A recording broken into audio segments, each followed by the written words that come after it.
Jogo de Palavra, as entrevistas de Rui Miguel Tovar.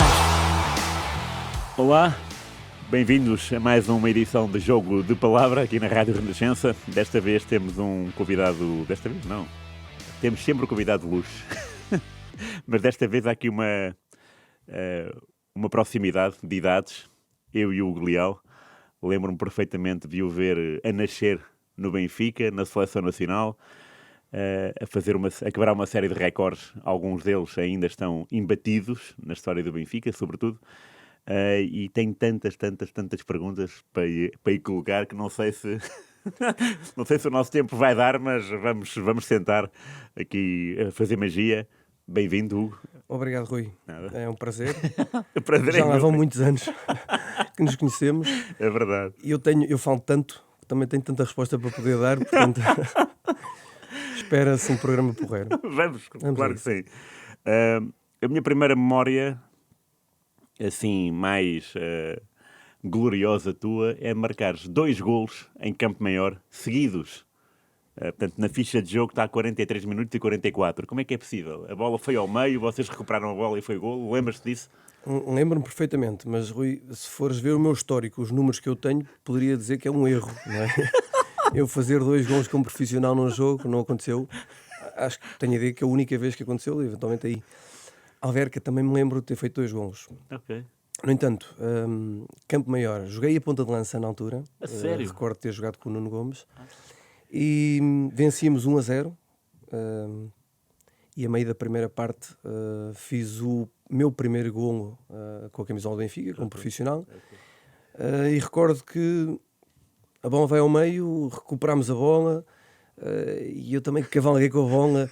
Aliás, as imagens não mostravam sequer o princípio da ação, porque ainda estavam a mostrar as repetições do golo anterior. Sim. E eu, salvo erro, num minuto ou minuto e meio, Foi. fiz 2 golos. A verdade é que foi um momento que catapultou a minha história no Benfica também, que me trouxe algum reconhecimento. E tu sabes, todos os feitos da malta jovem nas equipas do Benfica, aquilo é levado Claro. a um exponente máximo. E, portanto, verdade. eu beneficiei desse Claro. momento. Mas recordo, naturalmente, tenho a ideia que vencemos 5-0 esse jogo. Foi 0-5, sim. Sim, e foi um ótimo arranque, diria. Sim. Creio que as pessoas eventualmente até esperavam mais gols essa época, que não aconteceu. Aconteceu salvo erro na Académica. Fiz 3 esse ano, acho eu. Foi. Tenho a ideia que sim. E esse treinador quem era? O que depois a ponta de lança? Era o Grêmio Sunas. Tenho a ideia que era o Grêmio Sunas. E como é que ele era de feitio? Um tipo que adorava o confronto, adorava gente com personalidade. Era um indivíduo muito direto, num registro muito próprio, que às vezes criava certo atrito, porque poderias não gostar da afronta. No entanto, a mim veio muito bem. Eu recordo que a minha etapa com ele, neste último ano de Benfica, arranca com um jogo contra o Maccabi Haifa. Salvo erro, tínhamos vencido 6-0 na pré-eliminatória da Liga dos Campeões. Beitar Jerusalém, Sim, não é? E foi. Depois lá perdemos 4-2, salvo erro. 4-2, sim. E eu fui convocado, mas não joguei, e ele entrou no balneário ofendidíssimo com 4-2 depois de um 6-0.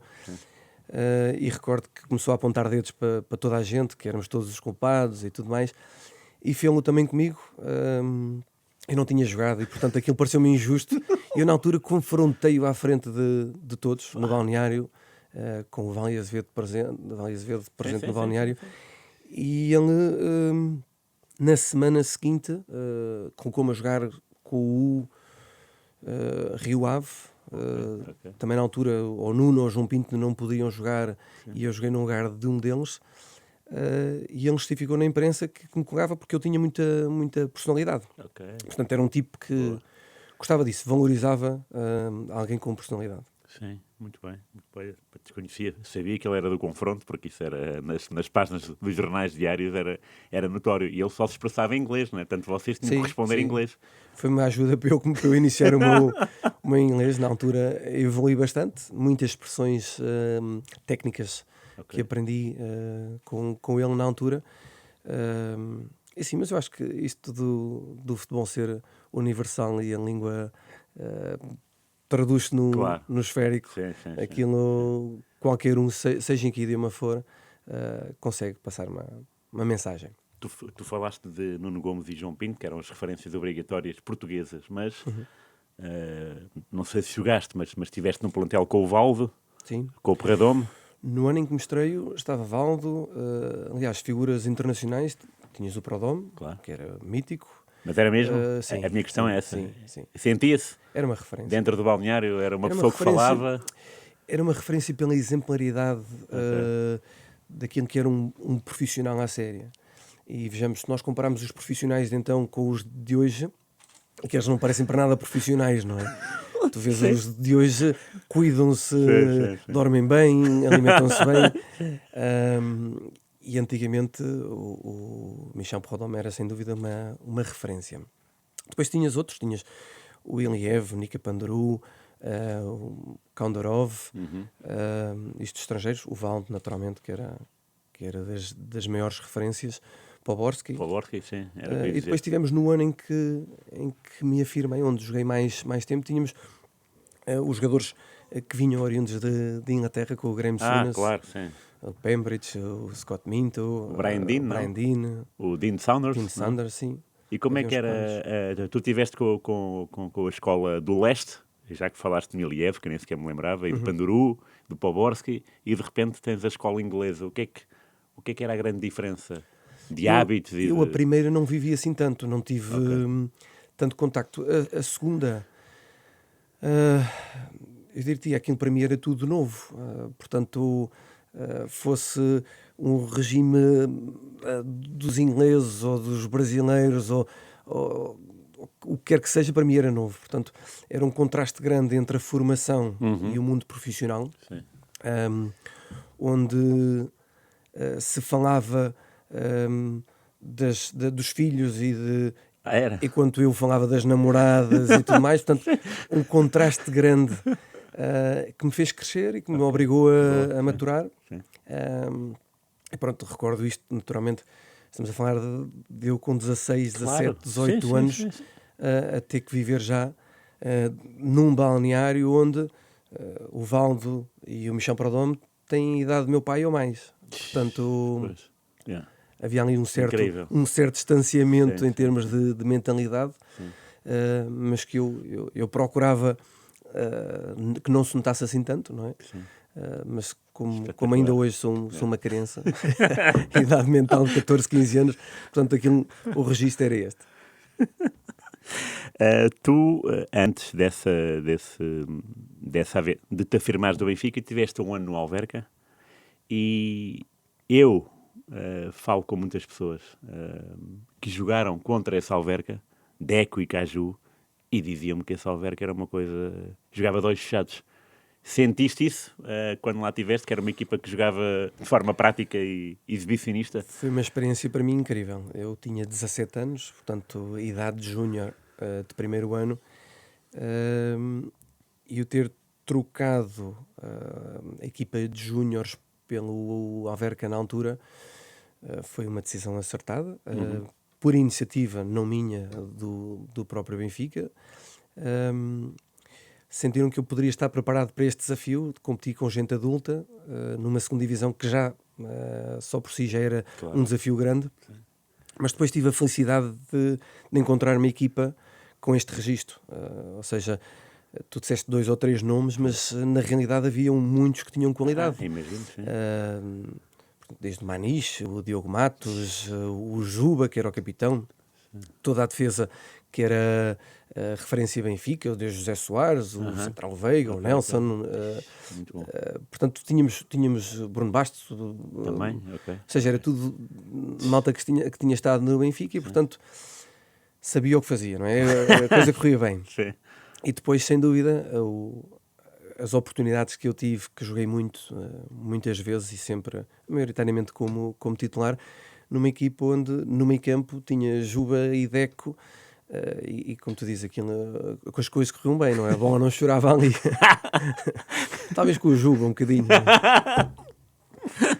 E já se notava de facto que o Deco era um jogador estratosférico?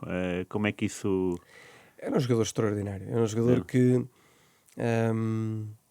tinha uma capacidade muito grande de criar desequilíbrio, muitas vezes até na progressão com bola, mais do que na procura de um passe ou de ver qualquer coisa muito diferente de outros, mas ele era sem dúvida alguém que no individual, só por si, ele trazia a vantagem à equipa. Depois acumulávamos ali um bocadinho também de alguma experiência, o José Lima, Claro, pois, como sim. extremo esquerdo, Esquerdo do que Sporting, era uma sim. figura que balançava ali entre a juventude Imagino. Coitado e dele. o velho Lima. Mas ele adaptou-se bem, eu acho que ele adaptou-se Foi. bem. Que remédio, não é? Claro. E depois tínhamos uma equipa técnica que, liderada pelo Mário Wilson, Ai, é sério. tinha João Santos, tinha, ok. te recordo, o Veloso, tenho ideia, Sim. o Raul José, e portanto era uma equipa técnica que também acompanhava a qualidade que tinha este plantel, Sim. e não era de trazer muitos problemas, portanto até nisso acho que foi vantajoso para o grupo, porque nós tínhamos a liberdade para ser adolescentes, e ao mesmo tempo a responsabilidade de representar Claro. uma equipa que estava na segunda liga, Sim. e que acabou por conseguir um feito muito grande, que foi subir divisão, Foi assim. e contra todo o prognóstico, Pois. nós alcançámos a subir divisão. Boa.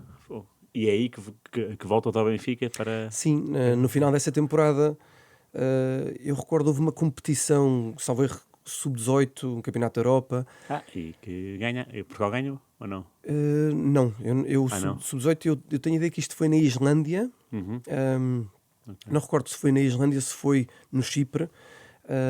Na Islândia fizemos final com França, perdemos com o Gol de Ouro, qualquer coisa deste género. Sim. E recordo que nesse período me foi dito que gostavam que eu integrasse o plantel do Benfica. Eu não sei se na altura, se de forma definitiva, ou se era um bocadinho para ver o que é que daria. A verdade é que aquilo que recordo era eu começar a jogar, as coisas correrem bem, e de repente ver-me como titular do Benfica, mais tarde a ser chamado à seleção portuguesa, e as coisas correrem bem. Quem é que chama a seleção portuguesa a primeira vez? António Oliveira. Ok. António Oliveira era o selecionador. E o jogo é com quem, lembras? O jogo foi no Parque dos Príncipes com Com a Holanda, será? Holanda, Ok, sim. Cara, a estreia não podia ter sido melhor. De um lado da Holanda eram só estrelas. De um lado de Portugal, outras tantas. E eu recordo, eu tenho ideia de ter substituído o Rui Costa, que era a pessoa o jogador que eu admirava mais. Ok. De veres em ação como adepto na luz? Sim, Ok. sim. E depois, mesmo como pessoa, eu tinha uma admiração muito grande por ele, da imagem que ele passava, era uma imagem que eu admirava, não só o jogador, mas também aquilo que ele representava. E recordo, eu não tenho ideia de ter jogado com ele, tê-lo substituído já foi só por si uma honra. Claro. Há bocado falavas do torneio de campeonato europeu. Tu foste campeão europeu de sub-16 ou Sub-16. sub-16? Fui 2 vezes campeão europeu de sub-16. O primeiro ano, e eu conto isto muitas vezes, porque às vezes quando falo com os jovens atletas que procuram, que ambicionam ser jogadores profissionais, dou como exemplo não só aquilo que eles efetivamente têm que dominar e ter, mas também a sorte de estar no sítio certo, Claro. ou de ser a opção naquele momento. E a primeira vez que eu fui a um campeonato da Europa, nesta altura de sub-16, eu tinha 14 anos, e foi porque um atleta do Futebol Clube do Porto se lesionou.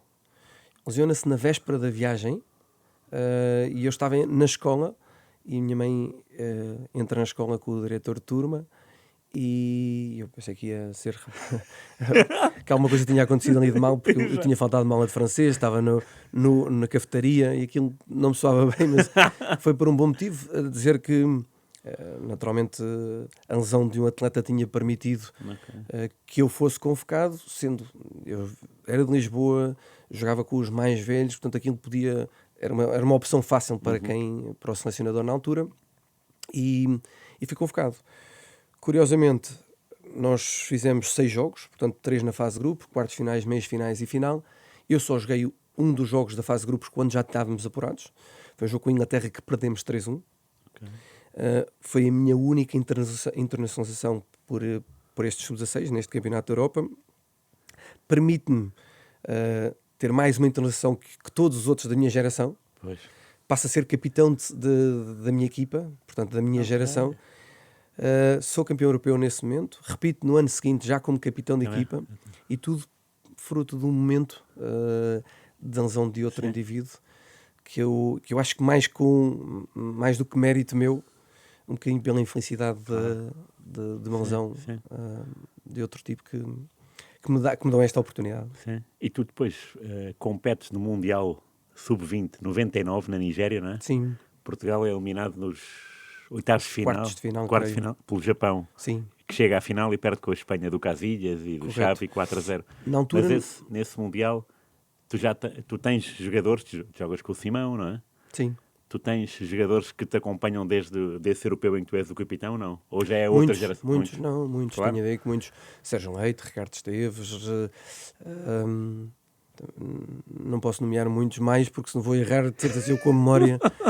mas sim, recordo que na altura foi um campeonato do mundo muito falado, principalmente porque eu e o Simão, que éramos os jogadores com o maior destaque nessa seleção, nós teríamos que faltar jogos do campeonato e não poderíamos representar Benfica e Sporting quando naquele momento nós jogámos a titular nas nossas equipas. E recordo que houve um debate público, uma disputa pública entre se nós teríamos que ficar a representar o clube que era aqueles que nos pagavam, claro, e os que nós representávamos, ou se fazia sentido representar a seleção e ir a esta competição de sub-20 no Campeonato da Nigéria.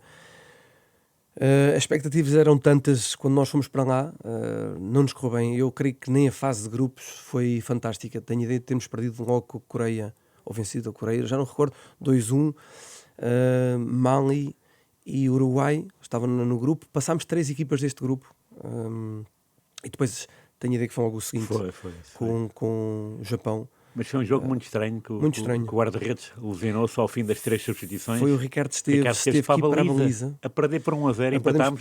Gol do Marco Cláudio, não é? Não, como é que é o nome dele? O Paulo Costa, tenho ideia, não sei porquê. É. Eu tenho a ideia que foi um jogador do União de Montemor. E eu tenho a ideia que era o Marco Cláudio. Um remate fora da área ao ângulo. Já não chego tão longe. E depois nos penaltis, o Ricardo Esteves foi à baliza, coitado. O Ricardo fez o prolongamento como guarda-redes. Exatamente. E foi na altura em que jogámos melhor. Nós já com 10 tivemos por cima no jogo, e depois vamos a penaltis. Recordo de um detalhe que eles, todos os penaltis que o Japão bateu rasteiro no mesmo lado. Claro, com o jogador de campo na baliza, a coisa foi difícil. A infelicidade aí não só foi a eliminação de Portugal, naturalmente, claro, triste, mas também a lesão do Sérgio Leite, claro, que teve que viajar antes de todos nós, com uma lesão na altura parcialmente grave, e pronto, foi uma experiência menos boa aos olhos daquilo que era as expectativas da representação de Portugal no Mundial. No entanto, para nós, miúdos naquela idade, aquilo foi uma experiência extraordinária, num país que nós... Era uma realidade totalmente diferente, e atenção que nós eu já tinha viajado muito, mas tanta pobreza e tanta dificuldade não tinha encontrado ainda, e portanto aquilo foi também uma fase marcante, um período marcante na minha vida, e que guardo com boas recordações. Claro. Tu alguma vez equacionaste naqueles segundos a ir à baliza, não? Acho que não. O Ricardo eu não sei como é que ocorre a alguém. Ok, vou eu. E olha que eu era um tipo valente, sabes, e atrevido, mas ao ponto de me mandar para a baliza, acho que tem muito mérito os guarda-redes. Aquilo é muita responsabilidade. Sim, é muita responsabilidade. Tu depois, estava a contar aqui fora essa experiência de, na véspera de ires para a Nigéria, haver um Benfica Boa Vista muito, muito importante. E essa história achei tanta piada que valeria a pena contar-vos aqui. Benfica, na altura, era terceiro no campeonato. Futebol Clube do Porto, primeiro, Boa Vista, segundo. E nós jogámos em casa, no Estado da Luz, com o Boa Vista, e era uma oportunidade ou de nos aproximarmos ou de superarmos o Boa Vista na classificação, não recordo bem. Recordo que o Graham Souness era o treinador, que nós não fazíamos estágio nos jogos em casa, portanto nós comparecíamos 2 ou 3 horas antes do jogo e com os carros atravessámos a multidão se houvesse, não é? Este foi o caso, ou seja, recordo que as expectativas eram grandes, era uma boa oportunidade de nós termos um resultado bom que nos aproximasse ou que nos pusesse noutro patamar na classificação. E recordo de entrar e toda a gente ia me gritarem no carro: não vais para a Nigéria, fica, precisamos de ti, tu fazes muita falta e tu aqui é que tens que estar e tal. Recordo que nós perdemos 3-0. É verdade. Foi um massacre que levámos e pior, maior massacre levámos quando saímos, em que os adeptos desde-nos abanarem os carros, riscarem carros e vai para a Nigéria, que não vales nada, não fazes cá falta. Portanto, aquilo em 90 minutos mudou tudo. E, o meu registro, o registro que eu tinha quando entrei não era o mesmo quando saí. Mas o futebol é um bocadinho isto. O futebol faz com que 1 ou 2 momentos possam mudar aqui a opinião das pessoas. Muito. E tu, essa época, acaba por ser a única completa que fazes para o Benfica, porque vais para o Atlético Madrid. Sim. E porquê Atlético Madrid? O que é que houve nesse verão? Nesse verão houve o tal episódio de rescisão de contrato com o Benfica, onde eu fui, depois de rescindir, eu era insultado na rua, as pessoas... eu já comentei isto há algum tempo. Eu 1 ano depois de ter saído do Benfica e de ter vindo para Portugal com a minha mulher, a atual mulher, Elizabeth, e ela me dizer: porquê que te insultam na rua? Ou seja, 1 ano depois as pessoas insultavam e ela não conseguia perceber o porquê das coisas. E eu expliquei-lhe que eu tinha rescindido, que na altura as pessoas gostavam muito de mim no Benfica, que aquilo era uma decepção muito grande que eu fosse embora, e principalmente que eu fosse embora sem que o Benfica oferisse qualquer verba referente à minha saída. E a pergunta era sempre: mas as pessoas não diferenciam o Hugo, jogador, do Hugo pessoa? Ou seja, que te insultem no campo, que já não é bom, mas que ainda se entende porque faz parte, parece que vem no PEC da profissão. Exatamente. No entanto, na rua não soava tão bem. E porquê? Mas a verdade é isto, aconteceu. Eu saio para o Atlético de Madrid num ano em que surgiram algumas possibilidades. Falava-se de alguns clubes. O único que eu recordo realmente ter apresentado qualquer proposta, ou ter estado um bocadinho mais próximo de ser qualquer coisa real, foi a Juventus, na altura. A sério? Sim. Recordo na altura saía Real Madrid, Barcelona, parecia que eu era era extraordinário. Não sei se aquilo era... Grande parte das coisas que saíam não me chegavam sequer como possibilidades. E o Atlético de Madrid, sinceramente, parecia-me sempre...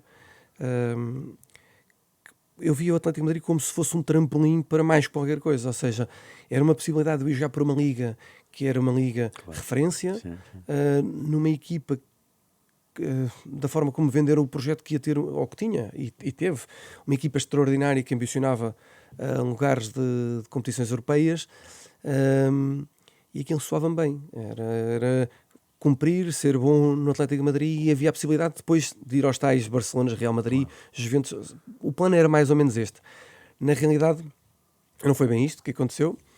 A Espanha teve, para mim, talvez das melhores fases que eu tive desportivas, dos melhores momentos da minha vida, esses 2 anos que estive. No entanto, desportivamente, para o clube, eu representei o Atlético de Madrid no ano em que tinha uma equipa cheia de estrelas, e eu tive uma descida de divisão e uma não subida, o fracasso no ataque ao regresso à primeira divisão. Portanto, provavelmente os piores anos do clube foi aqueles onde eu estive, mas para mim foram 2 anos extraordinários.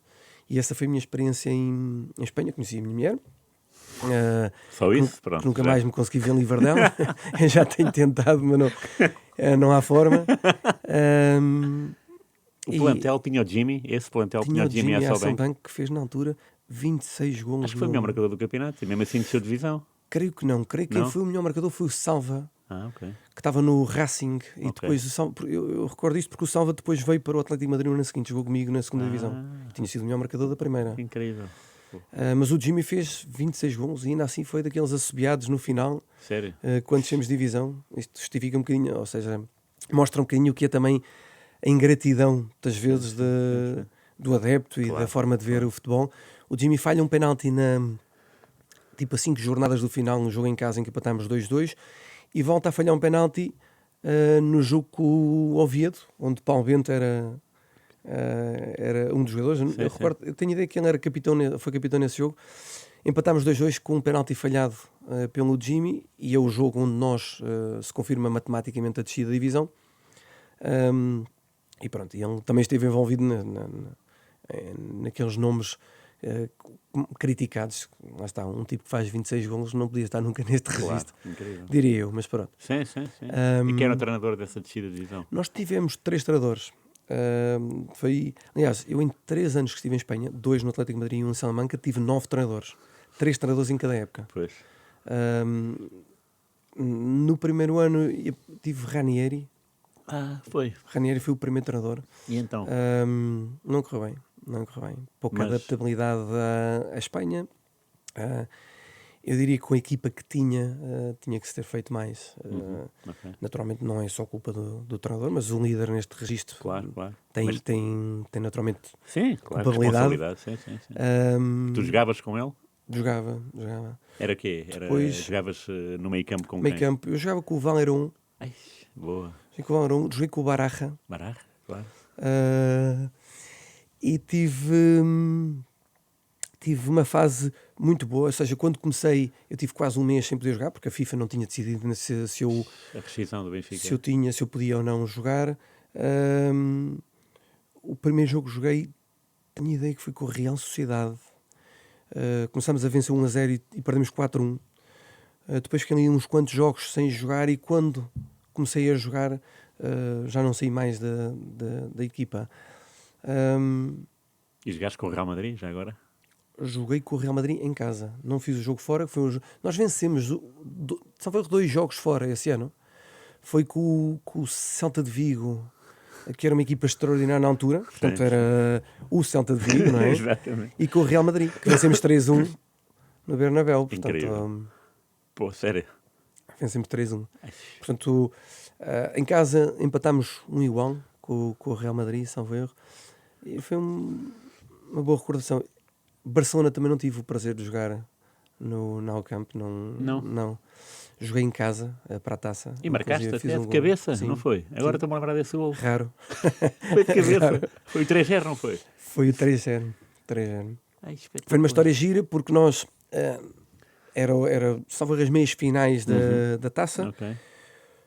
Vencemos por 3-0 e no regresso nós tínhamos que jogar a 2 mãos. Sim.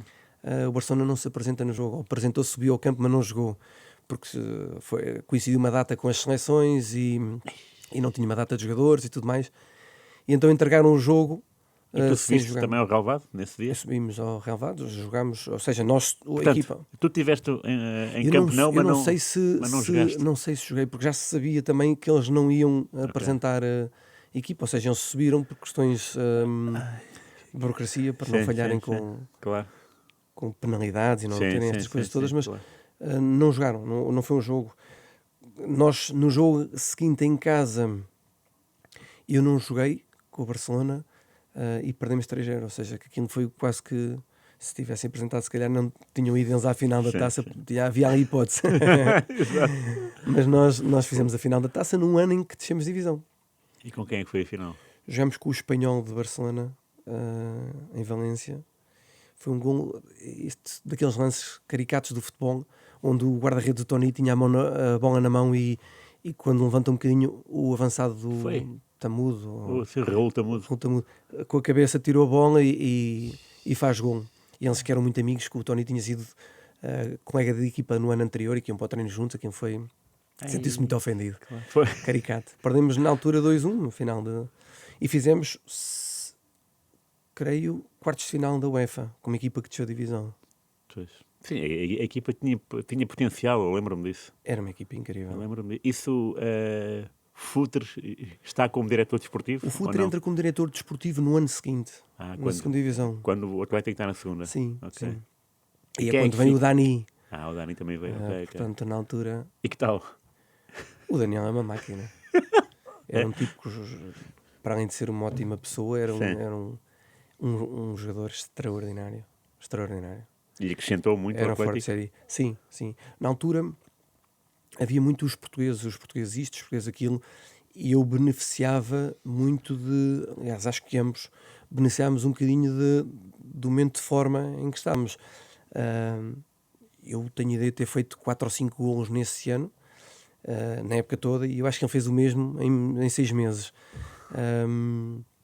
E se não era um, era outro, que ajudava a resolver um jogo, numa fase em que houve uma recuperação nítida e estávamos em crescendo na segunda divisão.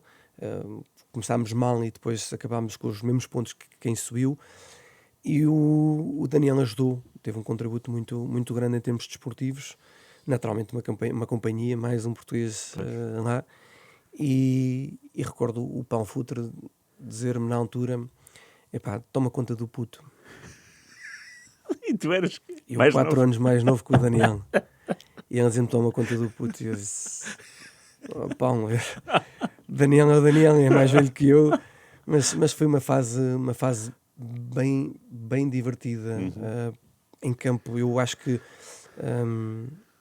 eu desfrutava dos companheiros que tinha, e a vinda dele foi um acréscimo, uma mais-valia desportiva, e para mim foi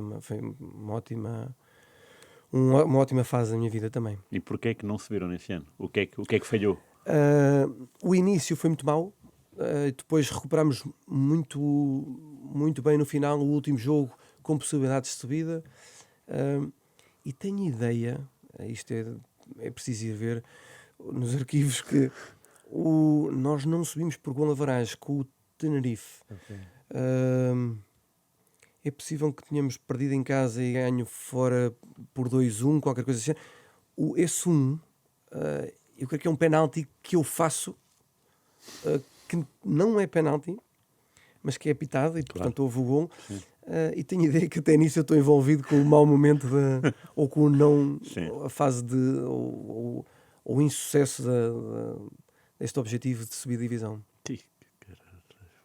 Pé frio. Estamos a chamar de pé frio. E ao fim de 2 anos sais porquê? Porque o Atlético não sobe e por isso... Sim, o meu desejo era ficar em Madrid, eu vivia feliz, as coisas desportivamente corriam bem. No entanto, com 21 anos, eu tinha sido convocado para a seleção portuguesa quando nós jogámos em Paris, no Saint-Denis, com França, depois do europeu, salvo erro, mundial europeu. Sim. É do europeu, sim. E eu tinha sido convocado para esse jogo, e então as coisas havia mercado, ou seja, eu era um atleta que tinha algum interesse, ou equipas que mostravam interesse, porque estava na segunda divisão, porque era uma aquisição, se calhar não era uma aquisição difícil, e porque o próprio Atlético de Madrid manter-me com base nos meus salários numa segunda divisão se calhar fazia menos sentido, e portanto surgiu esta oportunidade de sair. O próprio clube parecia-lhes fazer sentido, era um encaixe que faziam financeiro, e pronto, a mim também me fez sentido. Na altura recordo que os 3 clubes que eu tinha finais para optar era o Mónaco, o Celta de Vigo e o Paris Saint-Germain. Celta de Vigo foi descartado porque em Espanha eu gostava muito do Atlético de Madrid e teria ficado na segunda divisão sem qualquer problema. Entre Mónaco e Paris Saint-Germain, porque a escolha era mesmo França pelo idioma, eu queria aprender o francês, parte das minhas decisões foram muito... tinham como base coisas parvas, atenção. Então, esta foi uma delas. Eu gostava do francês, só bem ir aprender francês, só que recordo na altura o Costinha ter-me dito que o Mónaco era um tédio no inverno e portanto Paris não era mau. E pronto, e então deu-se Paris Saint-Germain. E pronto, entro noutro capítulo da minha vida distinto do Atlético de Madrid, não só por estar numa cidade diferente, com uma mentalidade diferente, culturas diferentes, mas também desportivamente tirando o primeiro ano em Paris, as coisas não me correram todo bem. Com lesões,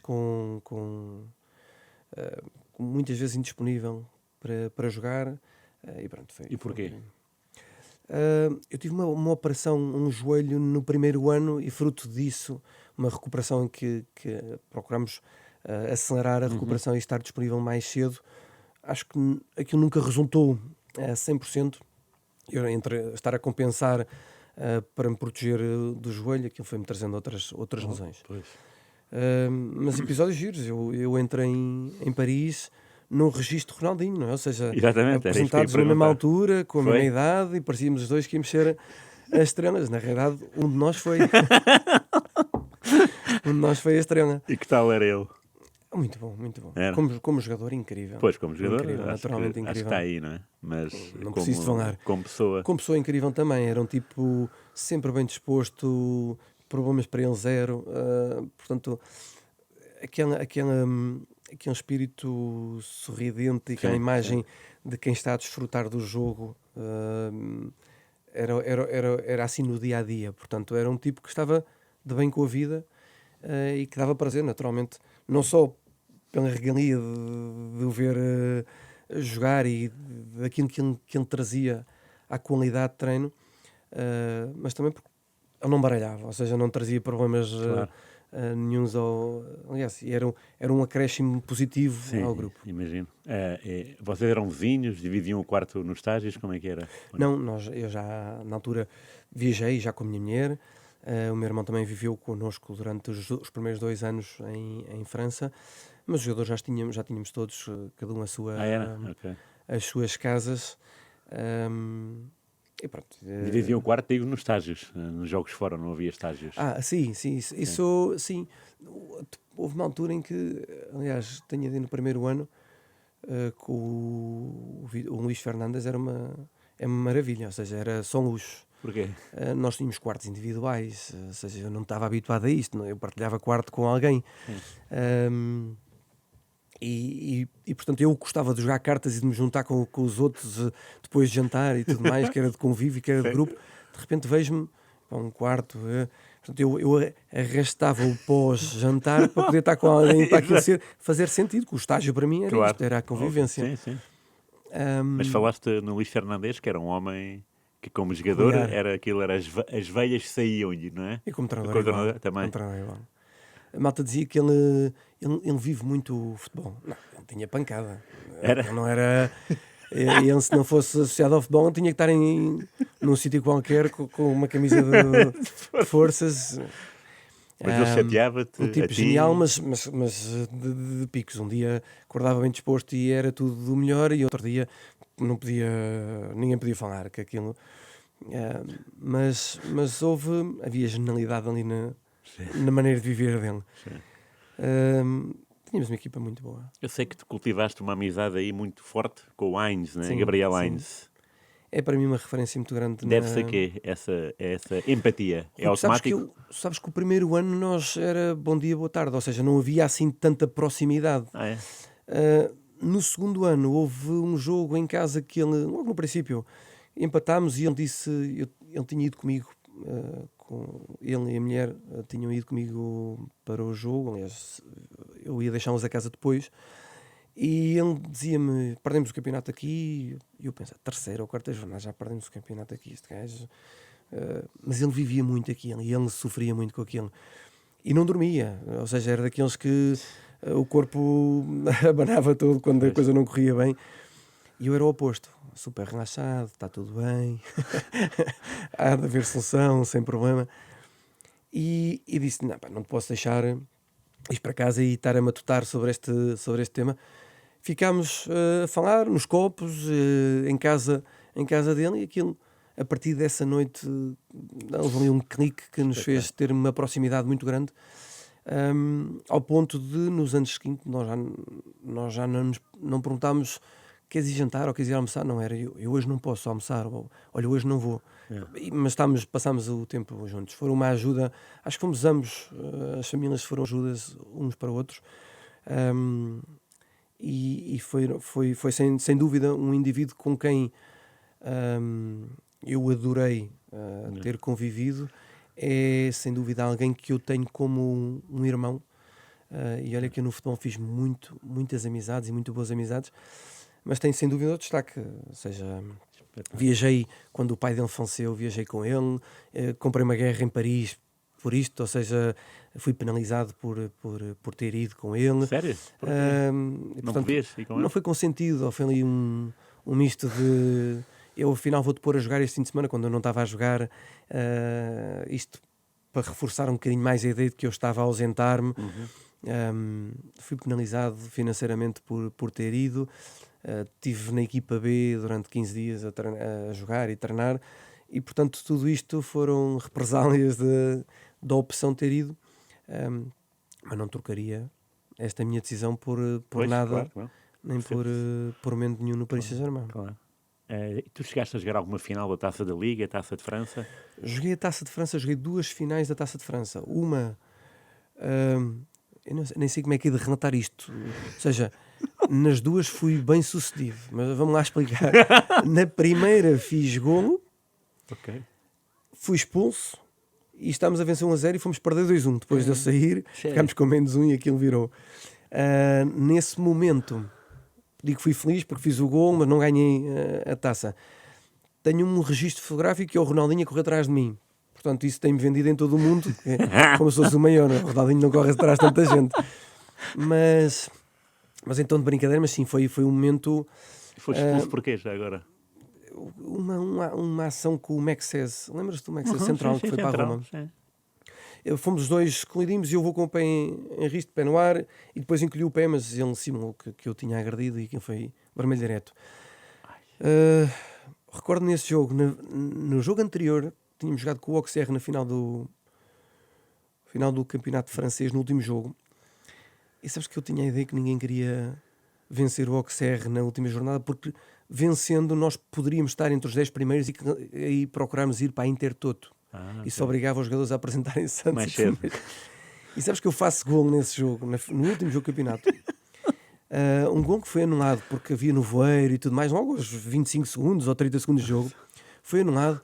E eu disse, para um gol que eu faço e é anulado. E diz-me o Fabrício Fiores, que era um colega, sei quem é. que me diz, tranquilo, fazes para a semana na final da taça, que era também com o Auxerre. E disse, não sei se esquece o jogo, mas olha, se eu fizer, vejo-te o rabo.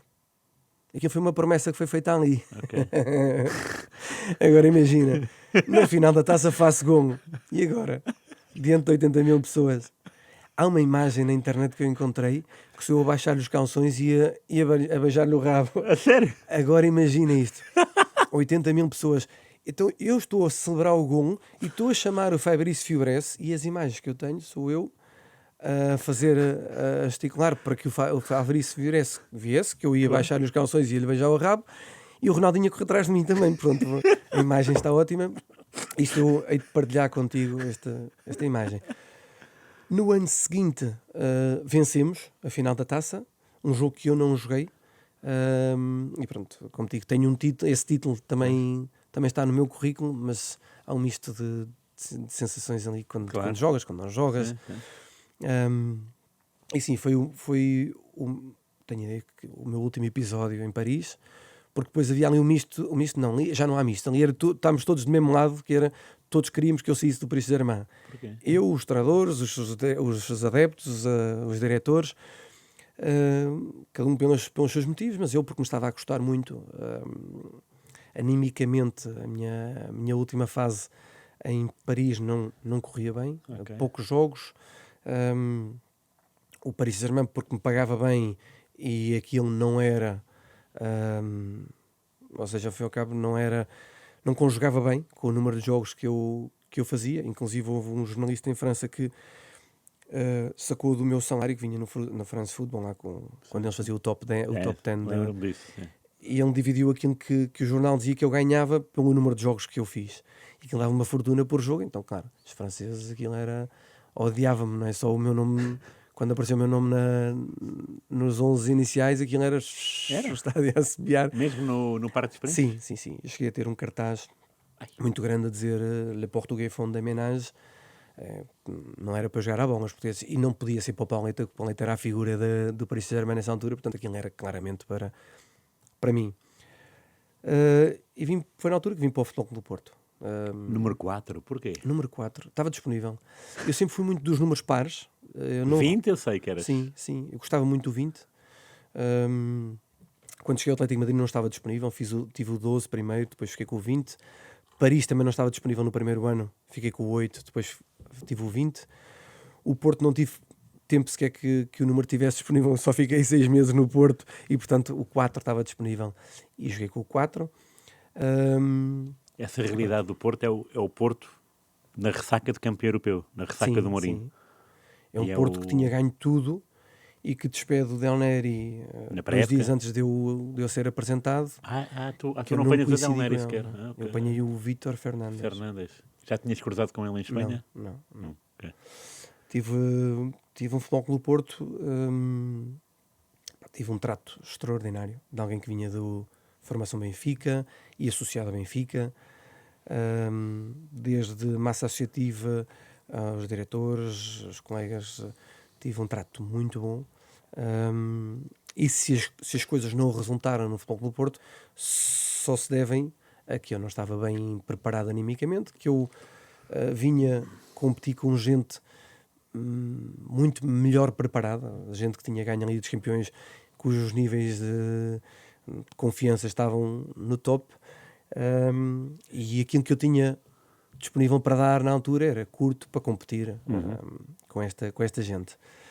Recordo também as pequenas lesões foram-me deixando fora em alguns episódios, e pronto, foi uma passagem muito curta.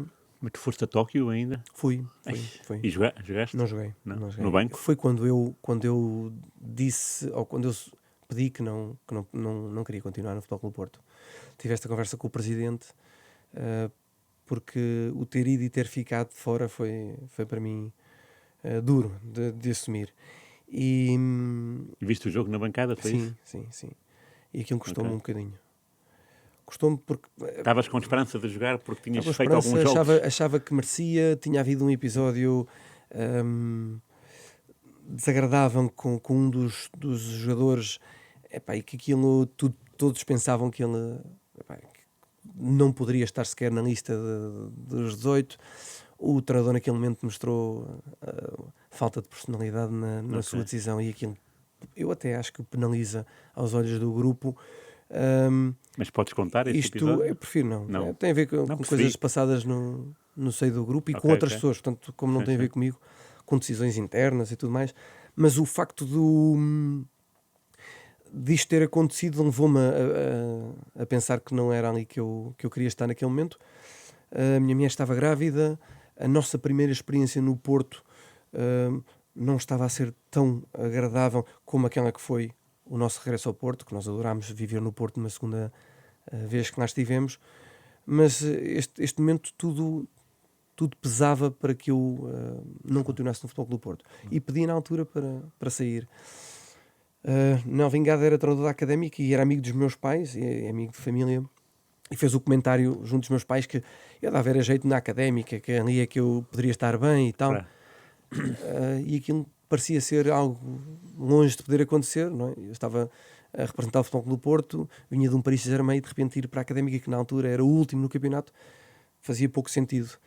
Só que lá está, eu disse das minhas decisões no futebol, muitas delas têm a ver com base em coisas parvas, ou porque eu entendo que aquilo é melhor para a família, claro. ou porque gosto daquela pessoa e eu quero estar com aquele treinador, ou quero ir para aquele grupo de trabalho. Portanto, optei por Académica na altura também. Já saltei aqui Porto, não sei se... Não. Tu falaste há bocado da conversa com o Presidente na ressaca de Tóquio e lembrei-me, Presidente e Gil. Tiveste com ele alguma vez? Tive, Gil. Então. Uma figura. Em que sentido? Era um tipo peculiar, uma imagem, um tom de voz forte, alguém que adorava o confronto, aquela coisa de desafiar alguém a que te enfrentasses a ele, e gostava e valorizava pessoas com personalidade. E pronto, apanhei aquela fase de investigações Ok. ao Gil e Gil, da obrigatoriedade de ele sair do clube, de uma intervenção jurídica, da transição antes para o filho e depois para os interventores jurídicos. Sim, sim. E portanto foi ali uma fase atribulada, mas que deu para conhecer um perfil engraçado no futebol. Pois, imagino, porque começámos a entrevista com o Val Azevedo no balneário e com o Sunas. Sim, Depois apanhas o Gil. Depois vais para o Porto, também apanhas um presidente Pinta Costa. peculiar, não é? sim, mas Pinta Costa é um registro claro, totalmente diferente. óbvio. Sim, sim, sim. O trato com as pessoas é um senhor, a forma de lidar, a capacidade, a inteligência, a capacidade de responder a qualquer coisa no imediato, portanto é um registro totalmente Pois, diferente. sim, sim. Do Porto, apanhaste Pep já? Apanhei o Pepe, vinha de Marítimo na altura. Sim. Apanhei nessa Apanhaste primeira fase. Diego, Apanhei na Luís altura foi o Fabiano. Quaresma, Receu, Quaresma, Luís é Fabiano. verdade, é verdade. Sim, E que tal essas Jorge personalidades? tenho que o ter como referência. É? Sabes, daquelas figuras quando tu cresces no Benfica e os maus são o Porto, sabes? E os maus é o Imagino. Paulinho Santos e o Jorge Costa. E depois de repente conheces as pessoas e tu dizes, claro, tu aí é quando tu entendes que as pessoas na rua te insultem e que não, porque as pessoas criam uma imagem tua com base naquilo que vêm, a forma como tu jogas, Claro. as declarações que tu dás, Sim. ou que tu prestas. E eu tinha uma imagem de Jorge Costa como um indivíduo mau, uma má pessoa. Já tinha estado com ele na seleção e aquilo mudou um bocadinho, mas não tinha tido uma proximidade muito Ok. grande, foi muito curto. E depois é uma surpresa abismal. É um tipo, uma excelente pessoa, que não pode falhar nada a ninguém, que ele, perspectiva solidária, é o primeiro a estar pendente de ajudar, de colaborar. Claro, depois no campo transforma-se, é aquele indivíduo super aguerrido Exato. que tem a terminologia toda do futebol apurada ao máximo A ponta da língua. e não é aquela que ensina nos cursos de treinador. Mas foi uma agradável surpresa e portanto foi uma fase. Eu gostei muito de ter estado no Porto. A mística do clube justifica o sucesso tido, Percebo. aquele companheirismo, aquela familiaridade de grupo, de quem fora daquele ambiente faz as neiras, e como fazem todas as neiras ou tem que se proteger, então aquilo cria união, e foi um registro muito, muito bom. Ok. Posso contar um episódio de género. Recordo que o Vítor Fernandes em determinada altura disse que não queria bem a Coca-Cola e a tosta mista antes dos jogos. Nós, o lanche, tínhamos Coca-Cola, e ele disse, evitem isto, por favor. Falou com o médico transmitiu à equipa, e foi quando o Jorge Costa disse, mister, o ano passado e há 2 anos nós já víamos Coca-Cola, caramba, ganharam a Liga dos Campeões, Pois. ganharam, você acha mesmo que é da Coca-Cola que vai fazer mal? Bem, pronto, este é um registro do Futebol Clube do Porto, não é? Boa. Tudo e qualquer exagero que pudesse existir compensava-se com o companheirismo e com aquele espírito de eu vou dar a cara por ti, vou fazer por ti, e portanto era a mística que eu vivia ali. Tu apanhas depois o João Pinto, jogaste com ele do Benfica e depois Em apanhaste Braga. em Braga. Bem em Braga. E que jogador era esse já? E que tipo de relação? O João, assim, o João do primeiro ao último dia como atleta, como profissional, foi o João Pinto. Sou o João Vieira Pinto. Atenção. É alguém que é indiscutível a qualidade que o João tinha. O João é daquelas pessoas que eu gosto e gostei de ter tido na minha vida. Claro. Com um registro assim mais reservado. Eu Era? acho que fruto de ele ter começado muito cedo, muita gente à procura de se meter na carapaça daquilo que é o jogador, e ele a ter que criar um registro de defesa para criar certa distância com este tipo de situações. Acho que o João foi sem dúvida dos melhores jogadores com quem joguei, e olha que tive a sorte de jogar com muitos sim, bons. sim. Uma ótima referência, e em Braga não deixou de ser o João Vieira Pinto, que era. Eu foi pouco tempo com ele, porque na altura acabo por rescindir contrato com o Braga, num episódio caricato acontecido com o Rogério Gonçalves, o treinador. Era o Jorge Costa, treinador adjunto na altura do Braga. E rescindi em janeiro. Portanto, eu tive ali um período curto com ele. Sabes que eu sempre tive uma veia muito palhaço, não é? Ou seja, para além do registro mental de 15 anos, não é? E sempre fui o brincalhão mesmo em momentos mais sérios. Era a minha forma de relaxar o grupo, era a minha forma de estar. Estava lesionado e o Rogério Gonçalves veio substituir o Carvalhal. E o Rogério Gonçalves, nas primeiras palestras que deu, teve uma saída de que vinha para vir contra nós, e ele quis ir ao nosso encontro, que as ideias dele vinham ao nosso encontro, mas disse contra nós. E sabes aquele momento estúpido, não é? Da criança, do Chico esperto, que levanta o dedo e pede a vez, e que lhe é dada a vez e diz: Mister, nós já temos tanta gente contra nós, mas você vem contra nós. Sabes, o homem riu-se, aquela foi a primeira intervenção, pronto, tudo bem. Tive uma segunda intervenção parecida, eu estava a fazer fisioterapia, tinha-me lesionado, não estava disponível. E depois da segunda intervenção, ele na terceira já disse que não era necessário que a malta que está lesionada viesse às palestras. Ou seja, já me evitava na palestra, que é para não ter este tipo de interrupção. Eu fiquei disponível para jogar e sou convocado para jogar no Nacional da Madeira em janeiro. E ele está a falar no pré-jogo e a dizer que nós íamos já num campo que tinha muita pressão, e eu estava com uma bola debaixo do pé, sabes, a fletir a perna, a esticar, e aquilo de alguma maneira despistou.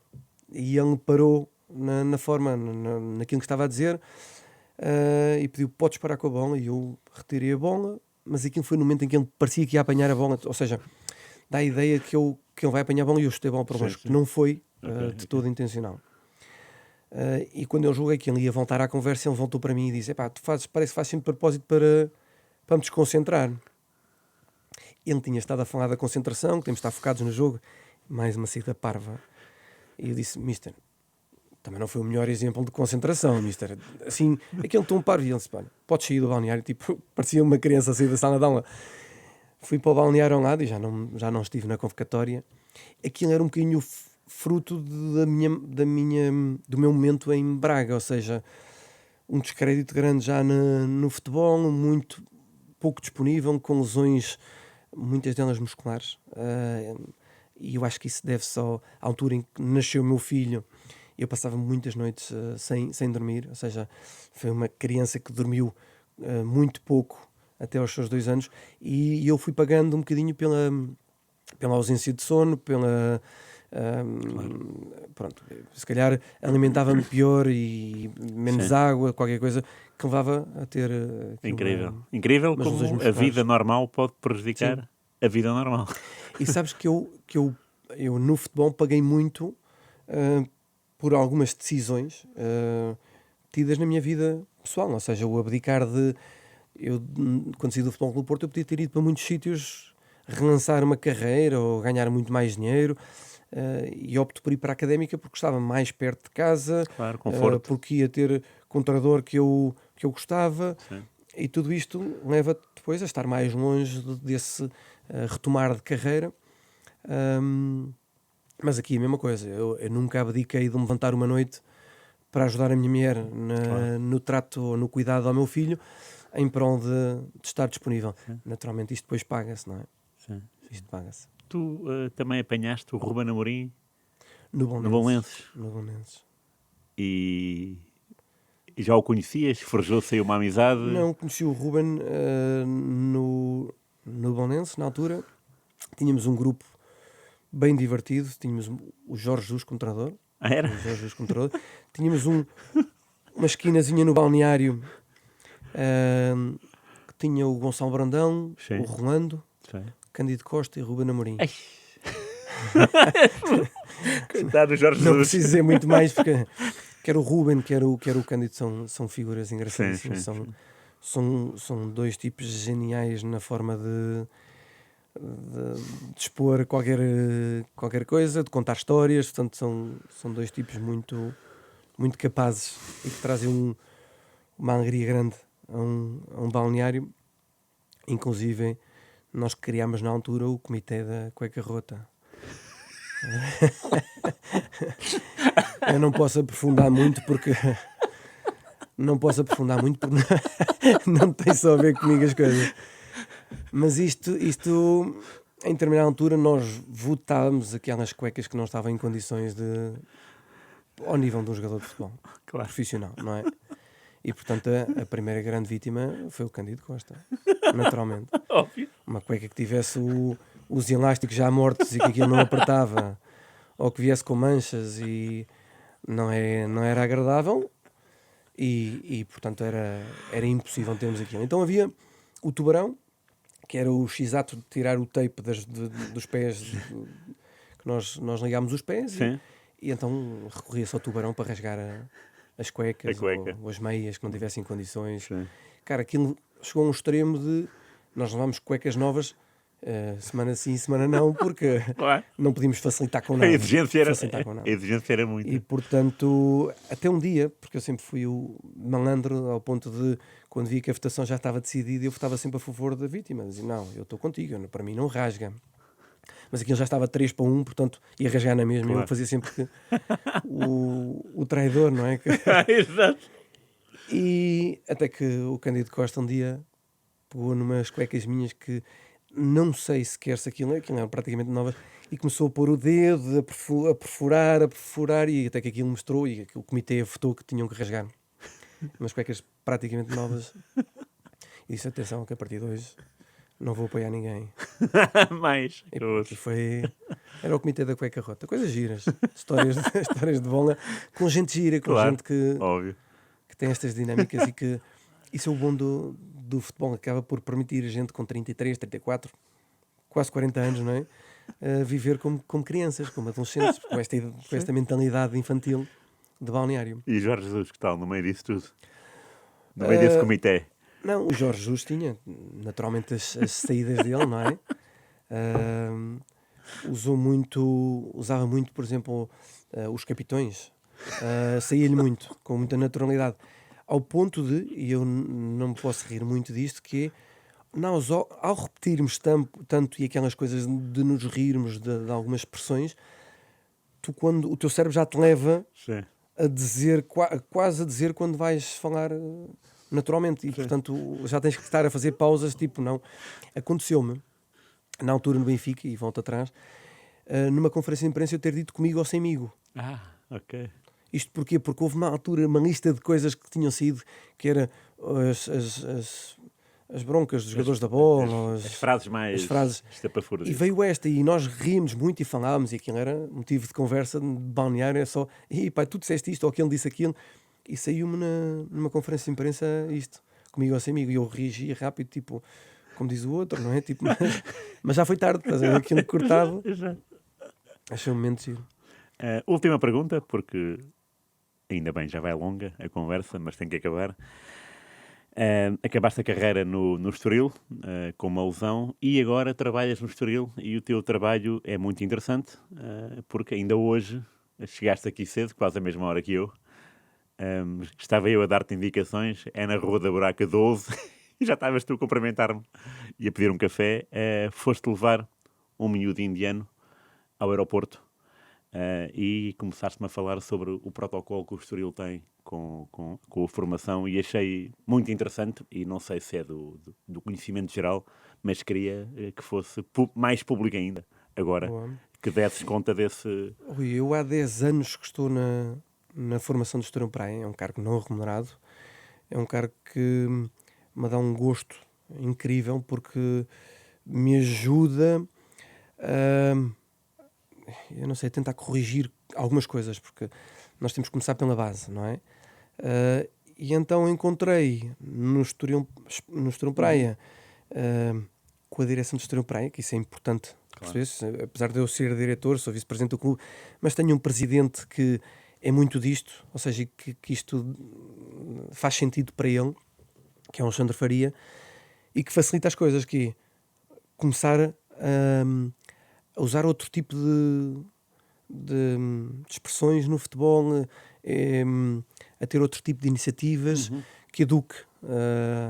E porque gostaria muito, esse era o grande objetivo, que nós chegássemos a ter um futebol profissional muito mais positivo, muito mais virado ao jogo bonito, não é? Sim. Ou não estar na perda de tempo, e que os miúdos fossem quem mais tarde conseguissem levar isto até uma realidade, que fosse uma realidade não menos competitiva, mas muito mais agradável a um público que vai a um estádio. Sim, sim.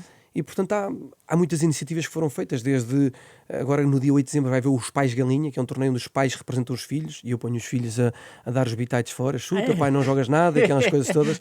É onde já agora? É no Estoril Praia. É lá no António Coimbra da Mota? Sim, é nos campos de formação. Ok.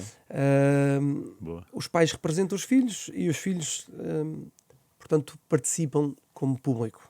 Fazemos viver em primeira pessoa. Temos reuniões com os pais no princípio do ano, aqui um bocadinho nas expectativas, o que é que eles podem esperar de nós, o que é que nós esperamos deles. Não anunciamos resultados, fomos os primeiros a fazê-lo com idades de 13 anos para baixo, porque queremos retirar o foco resultadista desta competição.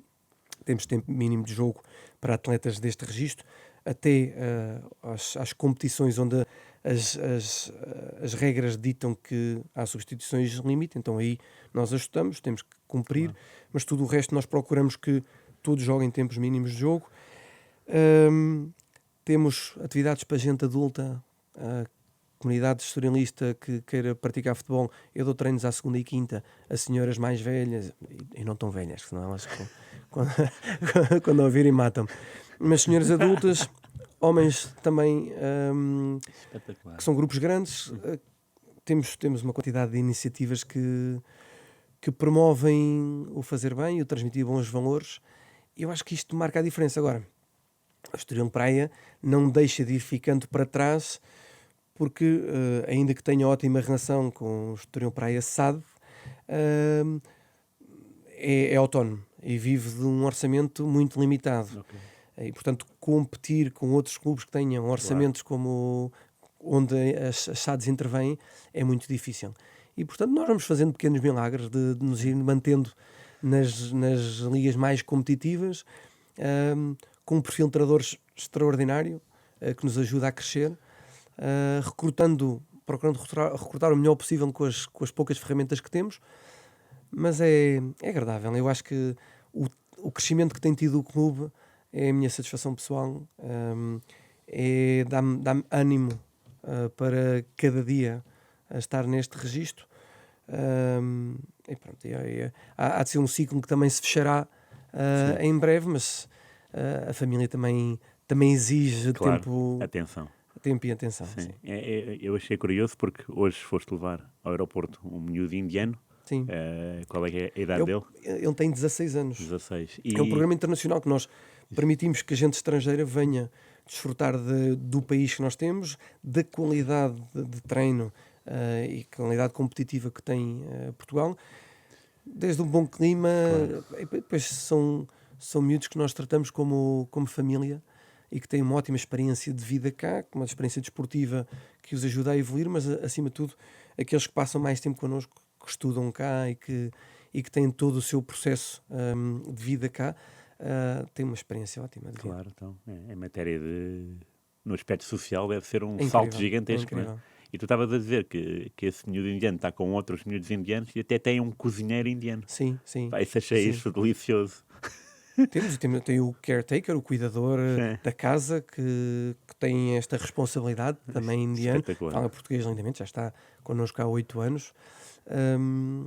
E temos atletas de todos os países, da África do Sul, Canadá, China, portanto, Austrália. Espetacular. É muito giro. Isto para eles, para a integração deles, inclusive para os atletas que estudam praia, o terem a possibilidade de perceber outras culturas. Claro. Eu acho que é um processo muito, muito válido e muito bem sucedido. É uma grande nota para acabar. Obrigado, Rui. Obrigado pelo convite. Não, pá, obrigado eu por teres vindo quase à mesma hora que eu. É brutal. Obrigado, Hugo Leal, pá, foi espetacular. Adorava estar aqui mais horas contigo a falar sobre uma série de episódios que ficaram muitos para contar, evidentemente. É uma carreira cheia. Obrigado a todos os ouvintes e telespectadores. Sigam-nos no YouTube e no site da Rádio Renascença, rr.pt. Até ao próximo Jogo de Palavra com outra figura imensa. Grande abraço e até à próxima. Muito obrigado.